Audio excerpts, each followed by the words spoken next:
Welcome back. ఏపీలోని కూటమి ప్రభుత్వం కావాలనే తమకు ప్రతిపక్ష హోదా ఇవ్వడం లేదని మండిపడ్డారు YCP MLC Duvvada Srinivas. Assembly సెషన్లో ప్రతిపక్ష హోదా ఇవ్వాలని తాము డిమాండ్ చేసినట్లు చెప్పారు. గతంలో అన్యాయం జరిగితే ప్రశ్నిస్తా అన్న పవన్ కళ్యాణ్ ఇప్పుడు ఏం చేస్తున్నారని ప్రశ్నించారు. చంద్రబాబు ఇచ్చిన హామీలు అమలు చేయకపోతే పవన్ ఎందుకు ప్రశ్నించడం లేదన్నారు. డిప్యూటీ సీఎం అయిన పవన్ కళ్యాణ్ ప్రజలకు ఏం సమాధానం చెప్పారంటున్న వైసీపీ ఎమ్మెల్సీ దువ్వాడ శ్రీనివాస్తో మా AP bureau Kranti face to face.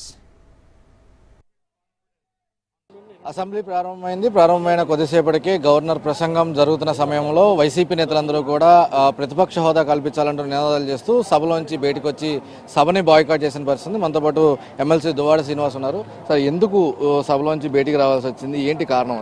Sir, మీ ఇప్పుడు సభ అంటే తెలుగుదేశం ప్రభుత్వం, బీజేపీ, జనసేన ఈ దొంగల మూట అంతా కలిసి ప్రభుత్వం ఏర్పాటు చేసి 9 నెలలు కావస్తుంది. 9 నెలల్లో 40% ఓట్ షేర్తో ఉన్నటువంటి వైఎస్ జగన్మోహన్ రెడ్డి గారు మేము కోరింది ఏంటంటే మాకు ప్రతిపక్ష హోదా ఇవ్వండి.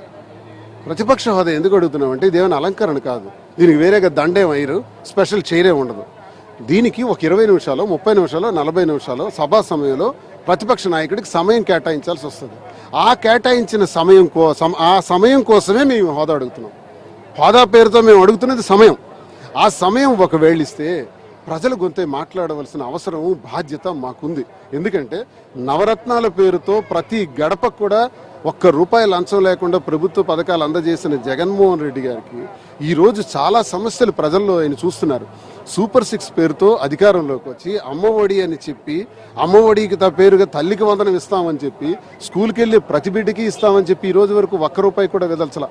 అలాగే రైతులందరికీ కూడా 20,000 ఇస్తానని చెప్పి రైతు భరోసా స్థానంలో ₹1 కూడా ఇవ్వాల. నిరుద్యోగులకి 20 లక్షల మందికి ₹3,000 ఇస్తామని చెప్పి ఈ రోజు వరకు ఇవ్వాల. 3 సిలిండర్లు ఇస్తామని చెప్పి ఈ రోజు వరకు ఇవ్వాల. ₹1,500 19 సంవత్సరాల నుంచి 59 సంవత్సరాలు ఉన్న ప్రతి మహిళకి ఇస్తామని చెప్పి ఈ రోజు వరకు ఇవ్వాల. ఏంటి దౌర్భాగ్యం? ఇది ప్రశ్నిస్తామని భయమా, ఆందోళన? మరి ఈ హోదా ఇచ్చి మాకు 20-30 నిమిషాలు టైం ఇస్తే మా నాయకుడు అడుగుతారు కదా, దానికి దమ్ముంటే మీరు సమాధానం చెప్పాలి కదా. మీ దగ్గర మాకు న్యాయం జరగనప్పుడు హైకోర్టుకి వెళ్ళాం. హైకోర్టులో కూడా మాకు ఇంతవరకు సమాధానం రాలేదు. మీకు హైకోర్టు ప్రశ్నించింది, స్పీకర్ ఈ రోజు స్పందించలేదు. హైకోర్టుకి స్పందించరు, సభకు స్పందించరు. మరి ఏంటి రౌడీయిజం, గోండాయిజం? కూటమి నేతలు కానీ చెప్పేది ప్రతిపక్షం మీద ప్రధానంగా 18 స్థానాలు ఉంటే ప్రతిపక్ష హోదా వస్తుంది, అందుకనే ఇవ్వలేదు. కానీ స్థానాలు లేకుండా ఏ రకంగా ప్రతిపక్ష హోదా అడుగుతారనేది అటు కూటమి పార్టీల నుంచి కానీ స్పీకర్ నుంచి వస్తున్న సమాధానం. దాన్ని ఎలా చూడొచ్చు? అసలు రాజ్యాంగంలో ఎక్కడా కూడా ఇన్ని స్థానాలు ఉంటేనే ప్రతిపక్ష హోదా ఇస్తామని ఎక్కడా లేదు. కనీస స్థాయి లేనప్పుడు కూడా కేంద్రంలో కాంగ్రెస్ పార్టీకి ఆనాడు ప్రతిపక్ష హోదా ఇవ్వడం జరిగింది. రాహుల్ గాంధీ గారు ప్రశ్నించడం జరిగింది. వాళ్లకు సభా స్థలం కూడా ఏర్పాటు చేయడం జరిగింది. ప్రతిపక్ష హోదా కావడానికి సంఖ్య కాదు ముఖ్యం. ఎవరైతే ప్రతిపక్షంలో నిలబడటానికి సిద్ధంగా ఉంటారో శాసనసభా పక్షంలో, అంటే 175 మంది ఎమ్మెల్యేల్లో 164 మంది ఒక పక్షం ఉండేటప్పుడు, ప్రతిపక్షంగా 11 మందే ఉండేటప్పుడు వారికి అవకాశం ఇవ్వాలి. ఇక్కడ స్థానం కాదు, సంఖ్య కాదు. సరే, సంఖ్య గురించి మాట్లాడుతున్నారు, మరి ప్రశ్నించే అవకాశం మాకెవరా? 11 మంది ఉన్నాం కదా. 18 మంది ఉంటే 40 నిమిషాలు ఇస్తారు, 11 మంది ఉంటే 20 నిమిషాలు ఇవ్వండి. 20 నిమిషాల్లో ప్రశ్నిస్తాం.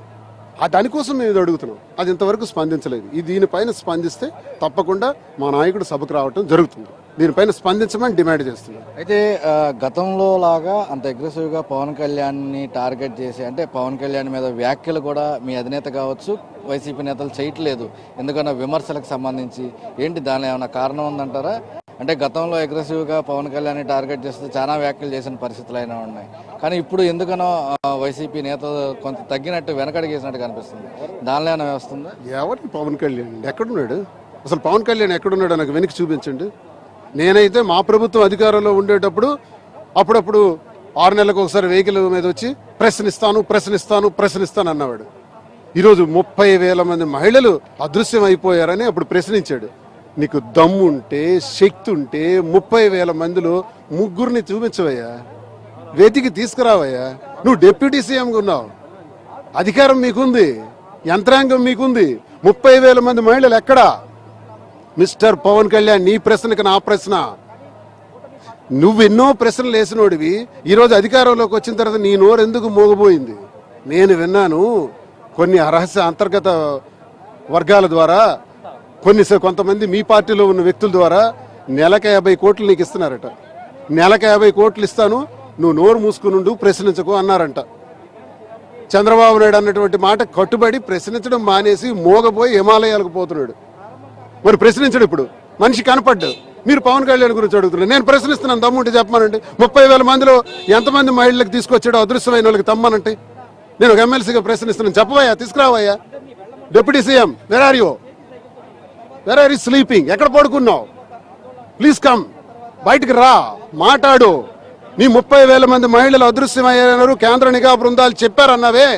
వాలంటీర్లు వాళ్ళందరినీ అదృశ్యం అవడానికి కారణం అన్నావే. ఎవరా వాలంటీర్? ఎవరా మహిళ? చెప్పవయ్యా.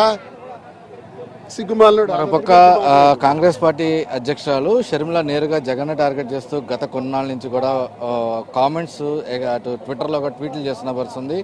సభకి వెళ్ళి ప్రశ్నించాల్సింది పోయి సభకి వెళ్లకుండా ఎమ్మెల్యేలు జగన్ ఎమ్మెల్యేలు కూడా వెళ్ళట్లేదు అనేది కూడా కొంత కీలకమైన వ్యాఖ్యలు చేస్తున్నారు. వాటిని ఎలా చూడొచ్చు అసలు? షర్మిల గారికి కానీ, ప్రతిపక్షంలో ఉండి ఎవరికి, అధికార పక్షంలో ఉండే ఎవరికి కానీ, షర్మిల గారు కూడా అధికార పక్షం వైపు ఉండి మాట్లాడుతున్నారు. సో ఎవరికైనా మేము చెప్పే సమాధానం ఒకటే, దీనికి మాకు సమయం ఇవ్వమనండి.